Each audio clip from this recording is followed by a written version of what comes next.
the next subject I would like to bring up is the insurance, okay, because I know that's a really big issue. And this went before the land board, and it was approved. What we have are many, many, many boats throughout the state. A lot of them are derelict vessels, okay? They might have an offshore mooring, they might be, in a slip, the boat never goes out, they don't take care of it. And when they do go out, it sinks, it runs aground, and we're stuck with the costs, like $80,000. Okay?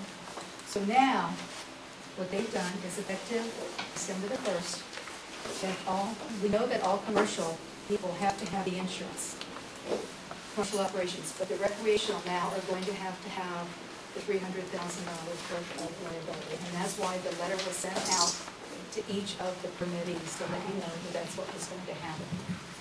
Yes, ma'am. I asked voting administrator, your boss, to provide any existing rules or laws or any proposed laws that requires a $300,000 liability insurance. He could not answer. This is only an internal policy, not a law. It doesn't have. It is.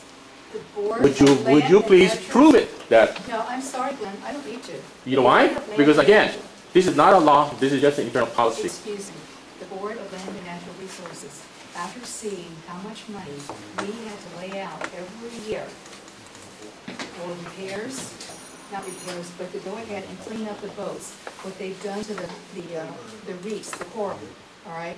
So they went ahead and approved it. So yes, December the 1st statewide, it's $300,000 worth of insurance. Gary? I concur with the insurance idea, and the reason that you want to implement this. Where I would disagree on this is just before I came down here tonight, I looked at the state rules as to this insurance.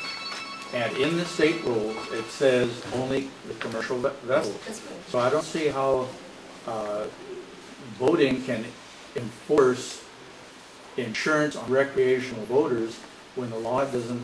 But the land board, they are the ones that approved it. We can give out. But it's like you're putting the cart before the horse. You got to change the rule, then enforce it. No, you don't. You can make it a policy, and that's what they've done, Gary. Okay? We've been trying to get this for years. And the land board finally approved it after seeing the amount of millions that goes up. So, but you can, if you want tonight, please testify. Yeah, but when I asked this question of the food chain, I was told that recreational boaters and commercial boaters will have to have the insurance. Okay, but a transient boat won't be checked. A temporary mooring won't be checked. To me, these are the ones that are in danger of going down to the bottom, and you got to haul them out. So you got to make it fair. Either you have the insurance, or you don't have the insurance for everybody. Well, that's something that I can bring up, but I will tell you this: I know on home house side, most of the temporaries that we get that are traveling abroad, they all carry insurance. Okay, but that, Gary, I'll be glad to bring that up on the temporary. Okay, John. On the $300,000 liability insurance, how about trailable vessels? No requirement? No, for the rent permittees, no. Okay. These are just for the slips in the offshore moorings. Offshore mooring can be paid too, right? Pay east, all those. So if it's a Hobie 16, $300,000, doesn't have any fuel in it, doesn't have any motor. Please testify tonight. It just doesn't. Don't shoot the messenger, okay? Oh, I'm not. Just asking a question. No. Listen, there are, and I agree to that. I really do, okay? But you need to make it known that there are going to be some allowances.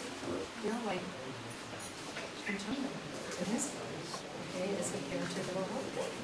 Okay? But where is that written? Look, it's not. Well, it is. It's the land board. They went ahead and made a presentation to the land. Who asked that question? I did. I'm just curious. If you're saying there's an exception, where is that written?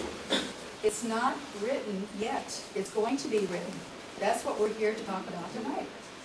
You can talk about, you can testify, but I will tell you this. It's already gone into effect. But please feel free to testify about it. This gentleman, you had your hand up and We've got about 10 Okay, minutes. we've got 10 minutes. Yes, sir. Nancy, with all due respect, I'm a marine surveyor. You what? A marine surveyor, Okay, your name, please? 45 years down there in Houston. Okay. Okay, I concur with having insurance. But most underwriters who I work for will not insure a vessel for more than 80% of its value that is placed upon it by the marine surveyor. Well, I will tell you this, so far, the people that had to renew their permits by December the 1st, no problem with submitting the certificate of insurance. Okay? As long as it applies. Now, another thing that could be a problem are boats like in Kailua Bay, the commercial people, unless they have someone aboard all the time. Okay? You have to have someone aboard. The other thing is that if your vessel is offshore and it's on its own mooring, sometimes the insurance company, they're like this. Okay? The other thing is a wood hog boat. They don't want to insure them. But we are looking into those areas to see, we have to, because what if Roger says, Nancy, thank God, they're not going to insure my boat. So there is something that we're going to be able to do, not that you're in this category, okay? But we will be able to work that out. All I gotta say is, guys, when I come down here to survey your boat with the insurance, don't try and intimidate me. Make me think this boat is worth $300,000. I thought you were off the list, Ron, that's why I'm doing the inspections. No, he's a surveyor. You wanna know why? I know he is, but he was doing marine I'll inspections. read something for you. This has nothing to do with insurance. On April 15th, 2009, I stopped doing safety inspections for DLNR. I gave the reason in writing due to circumstances beyond my control. Now, I have received 2 telephone calls from local boat owners telling me that according to statements made by DLNR representatives who came over here to Hilo from the Kona office, he is not a qualified surveyor and therefore cannot conduct safety inspections. I called your man at DLNR and asked him for an explanation. And I was told, or was asked, by that person, I'll not give his name out, but he said, were you there when that statement was made, or those statements? No. Did you hear the statement made? No. My answer to both was no to both questions. His reply then was, how do you know it's true?